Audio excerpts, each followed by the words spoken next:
Muy buen día, mi nombre es Yerixa Vázquez y soy estudiante de doctorado de Criminología de la Universidad de Granada. A continuación les hablaré acerca de las víctimas silenciosas, realizando un análisis del éxodo migratorio a causa de la violenta persecución de las maras. La actual construcción del miedo en sociedades como la hondureña es el fiel reflejo de un país que cuenta con grandes problemas estructurales, los cuales se evidencian a través de la pobreza, desigualdad social, corrupción y en sus altos niveles de violencia y delincuencia que sitúan a Honduras en el ojo del huracán, destruyendo a su paso los sueños y aspiraciones de muchas personas a causa del surgimiento de fenómenos sociocriminales a los que se enfrenta de manera constante su población y los que a la luz facilitan el terreno fértil para el desarrollo de la criminalidad de las maras y pandillas, subyaciendo como una de las causas fundamentales para comprender la funcionalidad del éxodo migratorio del siglo XXI que padece actualmente Centroamérica. Sin duda alguna, el poder que ejercen las maras se hace latente en la construcción social del miedo, una sensación de terror que acecha a toda la población y que se convierte en su principal medio de control social. La violencia, por ende, se convierte en su mecanismo para neutralizar u opacar cualquier incidencia por parte de los cuerpos de seguridad, haciéndose presente en cada enfrentamiento, en las riñas que se realicen interpandilla o cualquier acto cruel que deje clara la posición que ocupan respecto del resto de otras pandillas, la población y el Estado. Tras esta ola de violencia que acecha a gran parte de la población y que parece asentarse más en las zonas vulnerables por su contexto socioeconómico, es frecuente determinar que su recrudecimiento compele a causas más enraizadas en un abandono por parte del Estado, permitiendo sustituir su control por un control menos flexible como el de las maras, en el que se sella la obediencia bajo una ley imperativa: ver, oír y callar, la cual recrea escenarios de mando en el que los residentes se ven obligados a acatar cada una de las disposiciones de los mareros desde cualquier ángulo o espacio territorial que esté delimitado por fronteras invisibles bajo su poder. En ese sentido, la fijación sobre sus habitantes no es un simple mecanismo de control social, sino también de reclutación a través de los medios coercitivos para que contribuyan a la ejecución de sus operaciones criminales. Ahora bien, uno de los fenómenos sociales que está a la vista de la comunidad internacional es el éxodo migratorio que acontece actualmente en Honduras. Y si bien es cierto, la migración ha sido un constante hecho característico de los países latinoamericanos cuyo proceso histórico y social se ha destacado por un trinomio situacional de pobreza, violencia y migración, no se puede desmerecer que a partir de la última década dicho fenómeno se ha recrudecido mucho más, dejando al descubierto el alcance de organizaciones criminales como las maras, como una de las causas fundamentales que motivan la migración, respecto de sus mecanismos de violencia e intimidación sobre las personas que ante la imposibilidad o la negación de satisfacer su cometido criminal se ven amenazadas con su vida, convirtiéndose en víctimas de persecución tanto menores, mujeres como familias enteras que encuentran en el éxodo migratorio su único salvavidas ideal para encontrar la oportunidad de recomenzar sus vidas y futuros, fuera de lo que les ofrecía su país, un contexto de violencia. Ahora bien, ¿a qué nos referimos cuando hablamos de las maras? Escudriñar el mundo criminal de las maras requiere no solo de conocer de manera somera las consecuencias sociales que provocan sus acciones, sino lo que hay detrás de cada una de ellas, las cuales desde la perspectiva social no solo son vistas con reproche, sino como uno de los mayores problemas y temores de inseguridad ciudadana, siendo testigos de cada uno de sus sucesos a través de diversas experiencias, ya sea como víctimas en el testimonio de terceros cercanos al ambiente perjudicial o de manera principal por el tratamiento mediático como la principal fuente de información social en el que se les posiciona como una organización criminal alejada de la empatía y de cualquier valor prosocial. Una apreciación más perfeccionada conforme a la realidad social es que las maras han mutado y perfeccionado, dejando de ser una simple pandilla juvenil y evolucionando hacia una organización criminal cuyos miembros son menores, jóvenes y adultos, cuyas edades ondean entre los 12 y los 25 años de edad y que se dedican a la realización de actividades criminales como el secuestro, sicariato, narcotráfico, extorsión, que se convierten en su principal fuente de financiación. La característica sobre dicha colectividad deviene en que la violencia es el estilo de vida que prevalece como un código normativo. Ello nos lleva a reflexionar a que en la actualidad Honduras no solo afronta el desafío de la expansión de las maras, sino también el recrudecimiento de su accionar criminal a causa del fallido intento por disminuir o erradicar dicho fenómeno, al ejecutar acciones represivas de manera inadecuada y tardía, lo que agrava los enfrentamientos no solo de cara al Estado o la sociedad, sino también ante las pandillas en la lucha por el control territorial como una muestra simbólica del poder que representan. Dentro de su código de normas se destaca la violencia como pilar fundamental y cuya instrumentalización se comienza a impregnar desde su iniciación ritual, al someterse al brinco para poder ser miembro de la Mara, el cual consiste en superar una paliza sin oponer resistencia alguna durante 18 segundos si se es miembro de la Mara 18 y durante 13 segundos si se es miembro de la Mara Salvatrucha.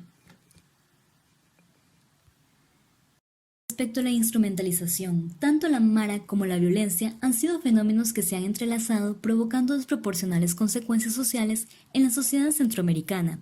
de manera más agravada en Honduras, El Salvador y Guatemala. No obstante, uno de los ejes objeto de esta investigación es la interiorización del concepto de violencia en la cultura de las maras. Los menores violentos se han convertido en protagonistas de relatos salvajes que acentúan la imagen del marero con un matiz satánico, fuera de toda capacidad de sensibilidad social. Con cada enfrentamiento, tiroteo, asesinato despiadado, robo con fuerza y extorsiones, se describen los niveles de violencia que son capaces de alcanzar sus miembros, siendo este juego de la vida loca una etapa de su juventud donde su reto mayor consiste en el desafío de las reglas convencionales, jugando al filo de los límites, lo que refuerza su imagen de intocable o invencible al tomar su papel como verdugo. Sin embargo, no podemos dejar de lado el entorno social en el que habitan y se han reproducido las diversas manifestaciones de violencia social, en los que la materialización de actos y conductas agresivas se han naturalizado al proliferarse de manera feroz por todos los contextos vulnerables donde prevalecen carencias socioeconómicas, y donde se forja una ley ajena al orden social, prevaleciendo la ley salvaje o la ley del más fuerte. Y es que la violencia tiene un papel protagónico en la vida misma de la pandilla, así como en cada individuo, por lo que su instrumentalización se convierte en un medio para controlar no solo la conducta grupal, sino también al resto de la población que yace dentro de los límites de su territorio y que, como ya se ha advertido con anterioridad, se ven obligados a cumplir cada uno de los requerimientos solicitados por esta, bajo amenaza que de no realizar dichas tareas se someterán a castigos muy crueles que atentan contra su integridad física, psíquica y moral, o la de sus familias, como también la advertencia de causar graves daños a sus negocios.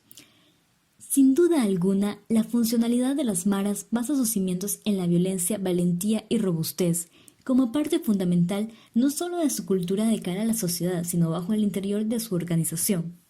por lo que una de sus tácticas estratégicas apunta a estar siempre alertas ante cualquier amenaza, respondiendo con toda su fuerza y violencia. La implementación de estos mecanismos de protección y defensa frente a grupos externos, sean esas pandillas rivales, algún cartel de la droga o los cuerpos de seguridad del Estado, no solo contribuye a recrudecer el carácter violento de sus miembros, sino que también consolidan esos lazos de hermandad entre sus miembros y se recrea un sentimiento de seguridad, ya que muchos jóvenes buscan protegerse de la sociedad y los distintos modos que tiene esta de perjudicarle. La dualidad entre la protección y la violación a la norma se convierte en armas potentes que conforman las vivencias cotidianas de las pandillas. Los mecanismos de protección se constituyen como una necesidad que se ha venido construyendo y validando a través de la violación a las normas, lo cual se envuelve en dos extensiones de carácter fundamental: el desarrollo del conflicto a través de sus prácticas y la entrega de su compromiso en las experiencias que viven de manera colectiva. Una extensión sobre la otra se encuentra enlazada y vinculada bajo una recíproca dependencia. Tras su integración como miembros a las maras, no les incumbe solo las medidas de protección grupal y personal, sino su tránsito por la violencia pandilleril al manifestarse a través de toda agresión y violación, que les permite empoderarse de su ámbito geopolítico, es decir, la territorialidad que ejercen sobre determinadas zonas y desde donde se alza el miedo y el respeto.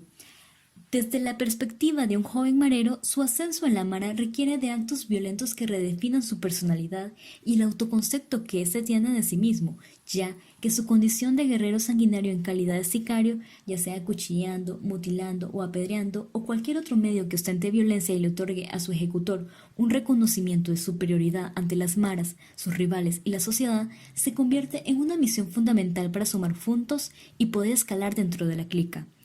Este instinto violento sobre el que recae su identidad es construido desde las creencias de que puede disponer sobre la vida o muerte de cualquier otro sujeto que no esté protegido por el código de sus reglas. Así, los miembros de las pandillas rivales se convierten en su principal objetivo para poder escalar y obtener el prestigio y la aprobación que requieren.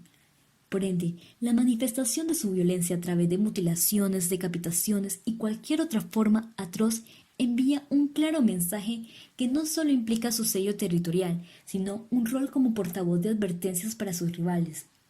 La realidad sobre esos encuentros no solo refleja su disposición para hacerse valer de todos los medios que disponen, sino que el éxito se augura conforme el saldo de víctimas se deje a su paso. Prueba de ello es la eterna rivalidad mortal que ha perdurado en el desarrollo histórico criminal entre las maras, donde sus fines no solo se satisfacen con los atentados contra sus adversarios, sino con la muerte de sus miembros entre pandillas. Por lo que dicho escenario se convierte en una guerra sin fin que se ha extendido no solo a niveles translocales fuera de sus territorios de mando, sino que ha abarcado a los civiles a través de los sistemas de su economía ilegal como la extorsión, narcomenudeo y secuestro express o cualquier otra forma que facilite mantener la columna vertebral de la organización criminal. Las personas que son perseguidas por la Mara reciben la condición de víctimas, lo que compele a un proceso de construcción sociohistórica con matices sociales y económicos, tal como acontece con la violencia como resultado de una cimentación cultural. En primera instancia, la reclutación de menores supone que son forzados bajo amenaza o cualquier otra forma de coacción a integrarse a las pandillas. Este reclutamiento, pese a ser obligado, supone la pertenencia grupal, por lo que los menores se someten a los ritos de iniciación. La intimidación sobre los jóvenes se convierte en una estrategia cada vez más violenta y amenazante en la que los menores se convierten contra su voluntad y por temor a los daños que pueda sufrir su familia. La instrumentalización de menores es fundamental para llevar a cabo determinadas tareas como mensajeros o campaneros, en la recolección de pagos que provengan de la extorsión, el sicariato, los robos forzosos o las violaciones sexuales, así como cualquier otra actividad criminal a la que se dediquen.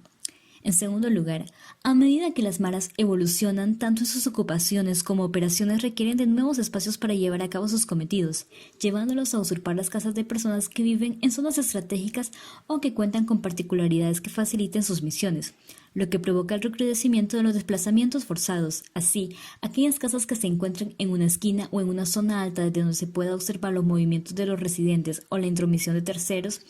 que se destinen también como almacenes para sus armas o drogas o sirvan para cualquier otra de sus actividades, convirtiéndose en objetivo de los mareros, les hará un objetivo, por lo que estos recurrirán a la violencia para conseguir que sus habitantes las desocupen, obligándoles a abandonar sus pertenencias bajo la amenaza de que en caso contrario perderán sus vidas. Tras la escenificación de esta injusticia, solo queda un silencio, un reproche social que no rebasa las paredes de los hogares por temor a las represalias, un auto plausible para la Mara al ganar territorio y reafirmar su poder al despojarse de toda humanidad, solidaridad y empatía social.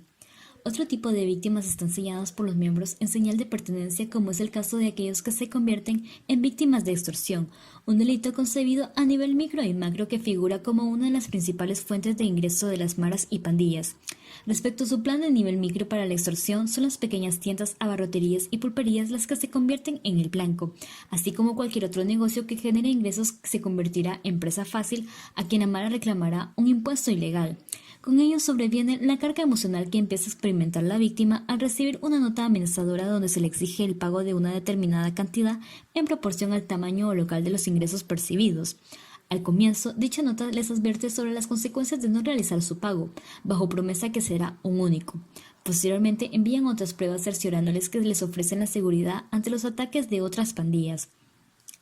La extorsión que recae sobre el sector del transporte infiere la obligación de los conductores de pagar de acuerdo a las rutas o ciertos sectores, así como también en algunas ocasiones una especie de compromiso por parte de las maras de protegerles contra el ataque de otras pandillas. No obstante, el impago de dicho impuesto no impedirá que las maras incumplan la amenaza de asesinar o acribillar a aquellos que aun con fundada justificación no puedan reunir la cantidad demandada. Ante esto, hay que resaltar que el acatamiento de sus reglas amenazas es de carácter imperativo, ya que su incumplimiento denotaría que son permisibles, blandos y sin carácter alguno para dominar sus territorios o para desafiar a otras maras que se dediquen a esta misma actividad ilícita. Otro tipo de víctima son las mujeres, aquellas que son instrumentalizadas con fines criminales. La violencia de género que yace al interior de las maras en el que las mujeres son secuestradas o sustraídas de sus hogares bajo coacción e intimidación para ocupar labores domésticas o los roles de participación criminal como servir de señuelo para encaminar a algún manero rival o traidor para ser torturado o asesinado. El temor que recae sobre las mujeres de convertirse en víctimas las lleva a acatar todo lo encomendado, ya que de no realizarlo sufrirán graves consecuencias. Sobre la violencia de género que padecen, se debe recalcar que se atenta de manera grave contra el ser en toda su integridad, es decir, tanto física, psicológica y moralmente, transgrediendo de manera trascendental además en su libertad y dignidad. Por tanto, este es un fenómeno que no se puede seguir invisibilizando, solo porque se considere que se encuentra al interior de las maras, ya que está cada vez más presente y se intensifica a medida que transcurre el tiempo. Cada uno de estos contextos expuestos hasta aquí con anterioridad se convierten en factores claves que propician los desplazamientos forzados, situaciones hostiles bajo un grado intenso de violencia y agresividad que empujan a aquellos más vulnerables a buscar otro destino u oportunidad a través del éxodo migratorio. Abordar la perspectiva del éxodo centroamericano requiere sumergirse al recorrido histórico al que se enfrentan miles de hondureños al escapar de sus realidades. El 12 de octubre del año 2018 se convirtió en una fecha histórica en la que cientos de familias de Honduras tomaron la determinación de abandonar sus hogares y dejarlo todo. Ese día, la comunidad internacional puso la mirada sobre el masivo flujo migratorio que viajó desde Honduras con un solo propósito: llegar a los Estados Unidos de América huyendo de todos los contextos sociales en los que se sembraba la desigualdad, pobreza y violencia. Al palpar esta realidad a través del seguimiento de todos los medios de comunicación social, fue inevitable recordar el relato bíblico del Éxodo, cuyo afán se concerta con los migrantes al buscar la liberación, una libertad libre de ataduras que opriman sus oportunidades al ser esclavos del hambre, el desempleo y la violencia. Y es que llegando a este punto no se puede soslayar la influencia de las maras como uno de los pilares fundamentales que acentuó el surgimiento del fenómeno que siempre se había justificado en los procesos estructurales de precarización en el sentido laboral y social, en las que se posiciona al migrante como un individuo valeroso que hace frente ante las violencias sociales en busca de una vida mejor. Ahora bien, escabullirse de la violencia social que se ha naturalizado en Honduras, condenando a miles de familias al exilio como la única forma de encontrar protección, no implica que el recorrido hacia la solución no esté plagado de obstáculos, como la bestia, que es el tren de carga que recorre México, o la violencia al exponerse a otras agrupaciones criminales, o las mismas maras. La trata de personas con fines sexuales forma parte de estas complicaciones que puedan surgir de esa ruta migratoria por la que transitan los centroamericanos y de manera especial los hondureños. Esto provoca que los migrantes se movilicen en agrupaciones numerosas, creando frentes de resistencias que les protege y les otorga seguridad frente a la violencia exasperada que se vive en las rutas migratorias. De allí la importancia del éxodo migratorio. En esta línea, las caravanas centroamericanas se ven afrontadas por grupos vulnerables, mujeres, niños, expandilleros e incluso adultos mayores, pero con un denominador común, todos huyendo de la violencia en su calidad de víctimas, sea estructural, de género o la violencia pandilleril que les orilla a vivir su propio calvario, el éxodo migratorio, un largo recorrido que se genera a raíz de la sensación permanente de inseguridad surgida de la construcción social del miedo por las maras, al convertirse como su único punto de partida para emprender la migración como esa única forma de mejorar sus condiciones. Y es que tal como se ha enfatizado a lo largo de esta exposición, las motivaciones que conducen al éxodo se encuentran enraizadas en las condiciones sociales de Honduras. Sin embargo, los peligros manifiestos de la violencia y la agresividad que vulneran los derechos fundamentales continúan durante su tránsito en México e incluso en su destino final con Estados Unidos, con lo cual se puede inferir que su llegada al punto final de su trayectoria no implica que obtengan de manera inicial las oportunidades que desean.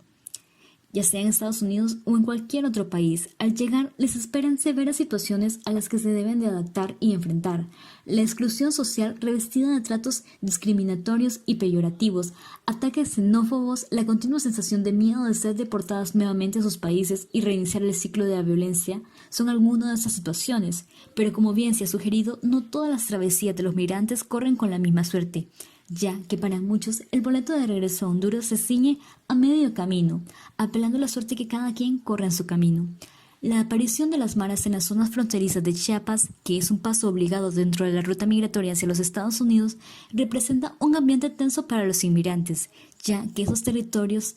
son parte de la Mara Salvatrucha y el Barrio 18, quienes mantienen su eterna rivalidad que se hace latente en la búsqueda de oportunidades para delinquir y aprovecharse de la vulnerabilidad de los migrantes bajo engaños para asaltarlos y extorsionarlos. Dicha situación se exacerbó a causa de los fuertes controles migratorios, por lo que los migrantes se ven incitados a recorrer nuevas rutas que prometen caminos más solitarios y peligrosos, así como el auxilio de intermediarios o polleros, quienes se convierten en traficantes de sueños, engañándoles en muchas ocasiones y especialmente las mujeres para que sean capturadas y ser utilizadas por el crimen organizado como esclavas sexuales para trabajar en burdeles. Y es que la migración se ha convertido en una especie de empresa ilegal. Como reflexión final, hay que decir que ciertamente la construcción social de la violencia, corrupción, pobreza y exclusión social que sufren los hondureños acelera el surgimiento de fenómenos como el éxodo migratorio que se viene padeciendo desde el año 2018 y que se atenúa hasta la fecha actual. No obstante, y aunque la causa motivacional compele a situaciones estructurales, se debe devolver la mirada a los distintos escenarios en que personas, familias enteras y empresas están bajo el ojo de las maras, convirtiéndose en víctimas de persecución por parte de estas. Bajo esa continua acechanza de temor, miles de familias optan por abandonar sus hogares en búsqueda de protección internacional, enfrentándose a un camino lleno de espinas en cuyo tránsito se vuelven a encontrar con la violencia como un círculo vicioso y que los expone ante diversos escenarios que los sitúan nuevamente como víctimas de los peligros que se presenten a su paso, ya sean las mismas maras del sur de México o los tratos crueles e inhumanos que reciben por parte de los controles de seguridad migratoria. Ante ello, se debe advertir que es evidente que el inmigrante adquiere su condición de víctima y ya no solo por las causas motivacionales que le orillaron a huir, sino por la grave violación a sus derechos humanos que recibe en el transcurso de su ruta migratoria por parte de aquellos quienes trafican con sus sueños y sus esperanzas. En ese sentido, la condición de ser humano debería ser suficiente para que respetasen sus derechos y dignidad. Por tanto, la alianza de políticas migratorias interestados es fundamental para enfrentar esta crisis no solo migratoria, sino principalmente de grave violación a los derechos humanos, por lo que se debe atender al planteamiento de planes de acción que converjan en el cumplimiento de las libertades fundamentales, asegurándoles seguridad, respeto y demás derechos migratorios. Sin más, agradezco la oportunidad de haber considerado un espacio para conocer esta realidad que se ve tan latente en los países centroamericanos, pero que afecta de manera principal a Honduras, por lo cual pongo a su disposición la bibliografía que fue utilizada. Nuevamente agradezco su atención. Feliz día.